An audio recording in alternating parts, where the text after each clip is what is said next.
Minecraft. This game's been around probably longer than most of the Fortnite fanbase has existed. A completely simple yet complex game that ropes you in with its complete sandbox features and a sense of accomplishment when you finish a project no matter what the size of it is. Want to build a 2x3 door using nothing but redstone and pistons? Boom! Dunzo! Want to build a medieval kingdom that'll tower over the lands and strike fear into mobs from the surrounding areas? You can do that too. Or maybe you just want to build a gigantic fucking meatball. Good morning, gamers! Legit, you can do anything in this game. It's actually insane. I could go on about this for hours, but I feel like you already know this. You've played Minecraft. Hell, you've probably seen videos from a fellow creator like Jschlatt. Get in the goddamn cockshed! Though his one focused on the game itself and his experiences with it, I'd like to talk about something that drove the community, including myself, more than anything else had in the past. The Minecraft Hunger Games. The first ever recorded Minecraft Hunger Games featuring content creators was shown off in April of 2012. This starred YouTubers from the olden days, such as AntVenom, Captain Sparkles, the Syndicate Project, and just a bunch of others that'll make you walk down memory lane. Back when most of these guys were working with Machinima, no less. What golden days, before most of us didn't even know what was going on, but just loved watching these energetic creators do stuff with their friends. Truly, it was an enjoyable time for both of us. The viewers and them, the players. For the rest of this video, I'm going to be basing what was shown in this mini-series, if you will, from AntVenom's channel. It's the easiest reference point, so if I don't have the completely right side, just keep that in mind, please.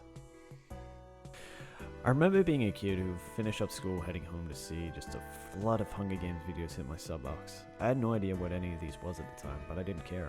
I just wanted to watch Jimmy Swift's perspective since I was a huge fan of his back in the day. I had the biggest grin on my face the whole video. It was entertaining as hell to watch as a kid and just smile ear to ear. I just wanted to see more. I popped over to AntVenom's channel and started watching from there to see how he actually won. It was a grand old time that I wish I could relive, as it was just simpler back then before everyday worries. It was just me being a kid, liking a new interesting DS game. I just had to have more of it. I wanted to see him beat Captain Sparkles or anyone else he had just fought. And before I knew it, May 17th, a month later, and I would get to see the second one.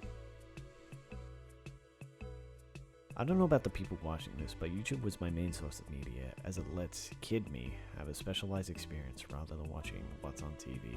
Also, the pre-Netflix days, which I still don't use. It also allowed for me to think I was actually there, spectating the games. Game 2 was a substantial one for me, as usually I would watch Chimney play it, but I wanted to watch AntVenom again because I thought he'd have the, highest chance of winning, and sure enough, he won, beating out Lachlan to claim his second victory.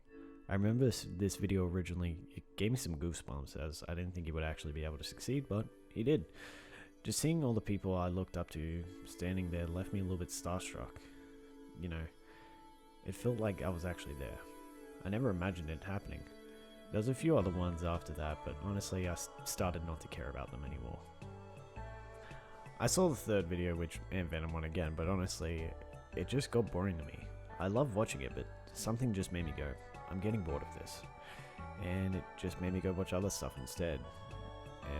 Or just go play the game on my old laptop where I could barely get 10 frames.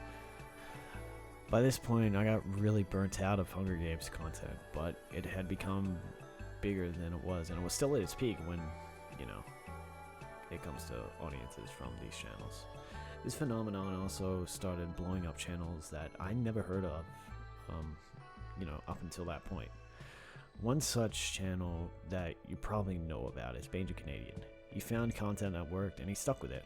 I can't blame him. It was a good way to gain viewers off of that in the time.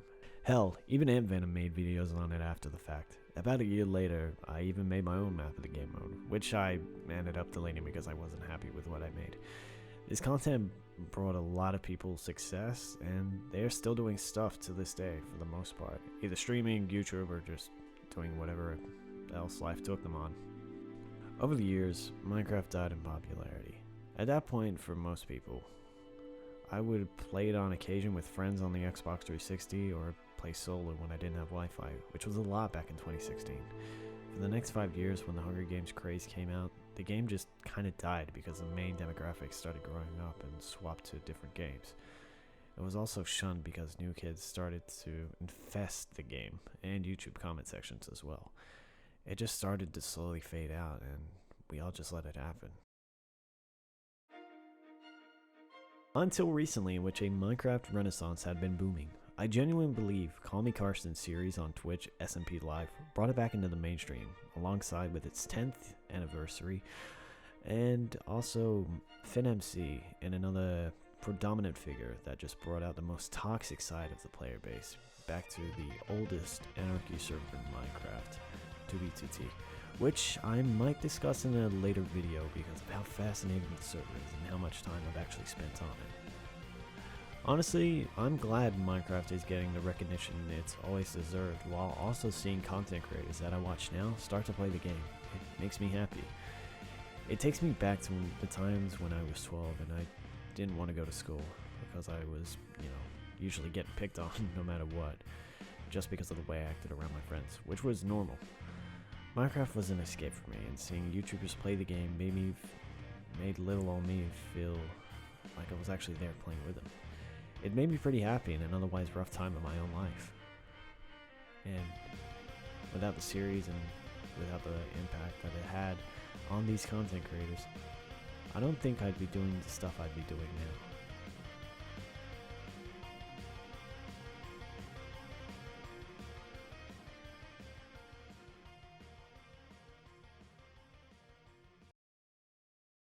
Hey, thanks for watching.